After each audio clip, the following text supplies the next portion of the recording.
Olá! O isolamento social imposto pela pandemia de Covid-19 está mexendo com a rotina e com o próprio estilo de vida das pessoas. Se para os adultos isso é difícil, imagine para as crianças. Nós vamos discutir a infância depois que tudo isso passar com a psicanalista Elisandra Souza e com o professor do curso de Pedagogia da Universidade Presbiteriana Mackenzie, Ítalo Curcio. Agradeço a participação dos senhores. Elisandra, antes da gente entrar no pós-pandemia, como você me diria que as crianças estão vivendo o isolamento social? Oi, boa tarde a todos. Eu acho que existem dois momentos principais, né? Um primeiro momento, logo quando tudo começou, que as crianças tiveram que de repente ficar em casa, foi um momento até gostoso para muitas crianças, porque eles tiveram a possibilidade de ficar mais com os pais. Mas passado aí 2, 3 meses, agora 4 meses, as crianças estão ficando mais irritadas, apresentando mais dificuldade em aprendizagem. Então, se num primeiro momento foi bom até para essa convivência familiar, porque as crianças não tinham tanto essa convivência, agora elas começam a ter dificuldades relacionadas aí a essa convivência, ao isolamento, a não poder participar de outras atividades com outras crianças. Legal. Ítalo, você vê a situação indo para a mesma direção ou você acha que, na verdade, não, elas estão tendo prazer continuado e está sendo uma grande diversão? Bom, primeiramente eu agradeço, Álvaro, pelo convite, mais uma vez, poder participar com vocês da TV Câmara, realmente é um privilégio e é uma honra para mim. Muito obrigado pelo convite, eu saúdo a todos os telespectadores que nos veem nesse momento e quero compartilhar um pouco dessa experiência que nós também estamos desenvolvendo nesse tempo muito difícil e sui generis para todos nós, embora o registro na história em relação a isso. Eu concordo com o que a professora e a doutora Elisandra coloca, não é? De que, num primeiro momento, as crianças podem ter passado por uma euforia, até por uma alegria, não é? Foi uma novidade para eles, para elas, para a própria família. Porém, eu pondero aqui o seguinte, que existem realidades distintas na nossa sociedade, sobretudo na sociedade brasileira, onde nós temos uma população economicamente bastante heterogênea, a diversidade da oferta de atividades influi muito em tudo isso. Então, é importante lembrar que, num primeiro momento, de fato, deve ter sido alegre e feliz para todo mundo, independentemente da faixa econômica, da faixa social. Agora, à medida que o tempo vai passando, vai dependendo muito das condições do lar. Eu digo do lar porque é exatamente isso que eu concebo, tá certo, Álvaro? Então, eu penso que nós precisamos avaliar muito bem esse lado e nas nossas reflexões daqui para frente vamos falar um pouco mais sobre isso. Você tocou num ponto fantástico que é, de fato, uma coisa assim, acho que é inquestionável, que é que essa não é uma realidade transversal à sociedade, mas uma realidade diferenciadamente estabelecida de acordo com a faixa de renda e eu diria mais, também com o tipo de moradia. Aí eu queria fazer uma pergunta para o senhor.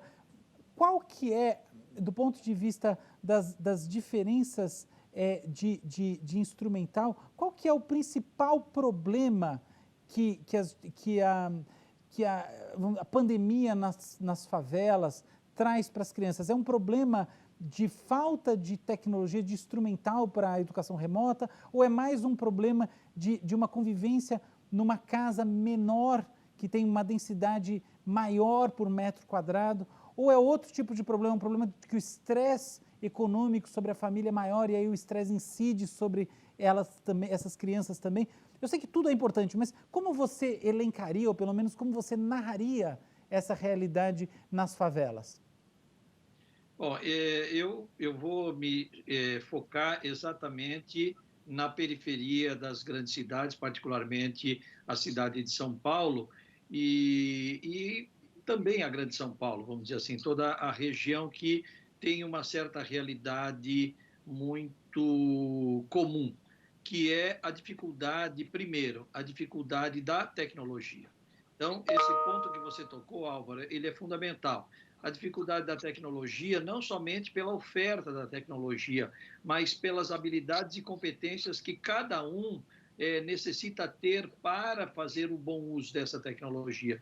Veja que o governo do estado, por exemplo, até ofereceu alguns caminhos para atenuar esse problema, mas o próprio aluno, a própria criança e os pais, sobretudo, têm pouco conhecimento. À medida que o tempo foi passando, de qualquer forma, houve um certo crescimento no conhecimento, mas mesmo assim a dificuldade. Então, primeiro ponto, tecnologia, sem dúvida nenhuma, não somente a disponibilidade da tecnologia, mas saber trabalhar com ela. Isso é um primeiro ponto. O segundo ponto é a concomitância, e isso também se reflete na classe média, não tanto na classe média alta, mas principalmente na classe média, média e média baixa, onde, embora você até tenha disponibilidade tecnológica no lar, ele não consegue atender a todos. Então, muitas vezes, o que acabou acontecendo? O pai ou a mãe estavam trabalhando no computador exatamente no mesmo horário em que a criança tinha que ser atendida pelo professor na escola.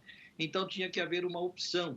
Eu deixo de trabalhar e deixo meu filho com a professora, com o professor, ou ele perde a aula, perde a orientação do professor, da professora, porque eu tenho que trabalhar. Esse é outro ponto que nós temos que considerar. Então, a falta da tecnologia, e quando ela existe, ela é limitada. E o maior problema que eu vejo aí, agora não no ponto de vista tecnológico, mas no ponto de vista social mesmo, é o espaço físico, não é? Porque quando você fala em espaço físico, você precisa ter conforto. E esse conforto passa por acomodação sonora, ter tranquilidade, porque não posso ter o cachorrinho do lado latindo, não posso ter o bebê chorando, posso ter o vizinho gritando, enfim, tudo isso acaba interferindo. Então, realmente, as condições ambientais, aliadas à limitação tecnológica, são o ponto mais preponderante no desconforto e na limitação do sucesso desta situação. Legal.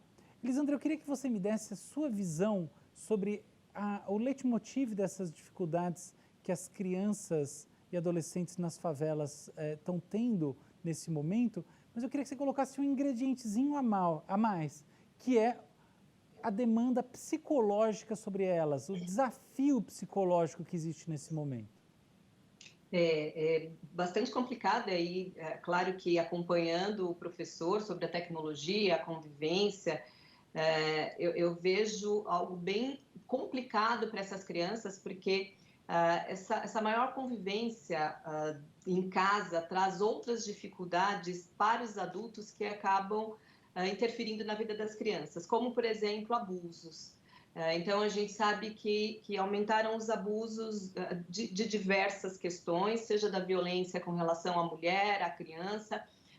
Mais um ponto bem específico que também não está somente, né, nas periferias, mas também na classe média e em outras classes, é o abuso com bebidas alcoólicas. E as crianças acabam sofrendo porque convivem ali com uma pessoa que, de repente, não está tendo condições de acompanhar o seu aprendizado ou mesmo ter uma convivência melhor.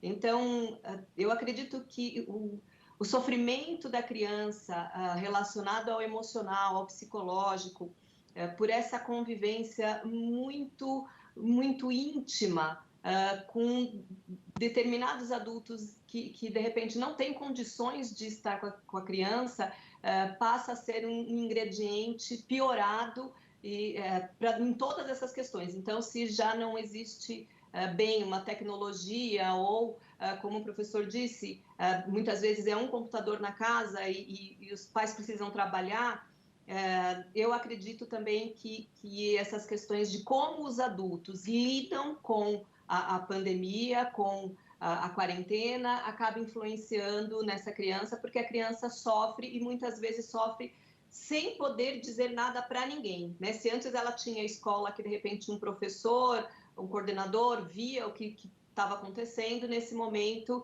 ela sofre basicamente calada. Esse ponto é interessante que você trouxe, que dá a sensação de que a escola, num certo sentido, funcionaria como um fórum, né, para as queixas, sobretudo queixas ligadas a abuso, seja abuso sexual, seja abuso moral, sejam violências domésticas, coisa que acaba não deixando de existir nesse momento. Aí eu faço a pergunta para você, onde que as crianças estão conseguindo ajuda? Quando conseguem? Quais são as vias alternativas que estão sendo buscadas? Existe algum serviço que está sendo divulgado, como a gente sabe que existe, por exemplo, em relação à violência contra a mulher, que é específico para as crianças? Tem alguma coisa acontecendo nesse sentido ou simplesmente é uma passividade?